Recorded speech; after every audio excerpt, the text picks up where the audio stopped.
सूत जी कहते हैं, युधिष्ठिर ने उनकी यह बात सुनकर सरसैया पे सोए हुए भीष्म पितामह से बहुत से ऋषियों के सामने ही नाना प्रकार के धर्मों के संबंध में अनेक रहस्यों पूछे।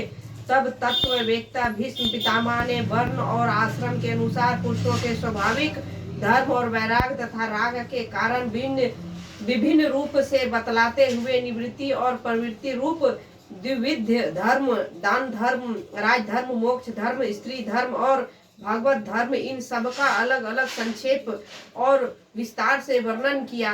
सौनक जी इसके साथ ही धर्म, अर्थ, काम और मोक्ष, इन चारों पुरुषार्थों का तथा इनकी प्राप्ति के साधनों का अनेकों उपाख्यान और इतिहास सुनाते हुए विभाग से वर्णन किया।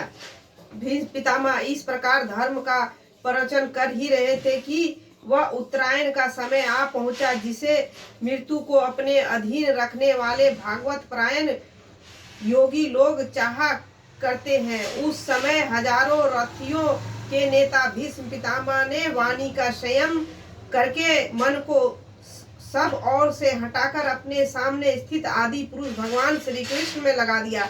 भगवान श्री कृष्ण के सुंदर चतुर्भुज विग्रह उस पर उस समय पीताम्बर फहरा रहा था। भीष्म जी की आंखें उसी पर एकटक लग गई। उनके अस्त्रों की चोट से जो पीड़ा हो रही थी वह तो भगवान के दर्शन मात्र से ही तुरंत दूर हो गई तथा भगवान की विशुद्ध धारण से उनके जो कुछ अशुभ शेष थे वे सभी नष्ट हो गए। अब शरीर छोड़ने के समय उन्होंने अपनी समस्त इंद्रियों के वृत्ति विलास को रोक दिया और बड़े प्रेम से भगवान की स्तुति की।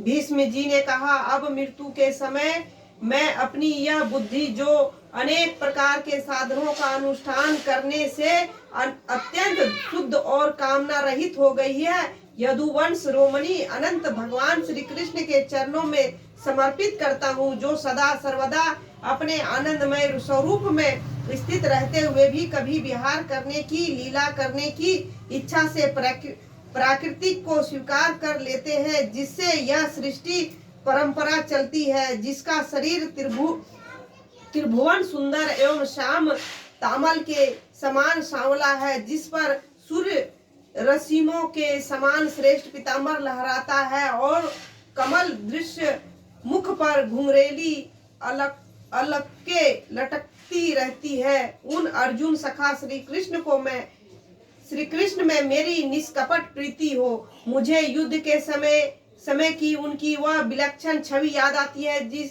उनके मुख पर लहराते हुए घुंघराले बाल घोड़े की टाप की धूल से मटमैले हो गए और पसीने की छोटी छोटी बूंदें शोभामान हो रही थी। मैं अपने तीखे बाणों से उनकी त्वचा को बिग रहा था। उन सुंदर कवच मणि भगवान श्री कृष्ण के प्रति मेरा शरीर, अंतकरण और परमात्मा समर्पित हो जाए। मैं अपने मित्र अर्जुन की बात सुनकर, जो तुरंत ही पांडव सेना और कौरव सेना के बीच में अपना रथ ले आए थे और वहां स्थित होकर जिन्होंने अपनी दृष्टि से ही शत्रु पक्ष के सैनिकों को आयु छीन ली, उन पार्थ सखा भगवान श्री कृष्ण में मेरी परम प्रीति हो। अर्जुन ने जब दूसरे कौरव की सेना के मुखिया हम लोगों को देखा, तब पाप समझकर वह अपने स्वजनों के वध से विमुख हो गए।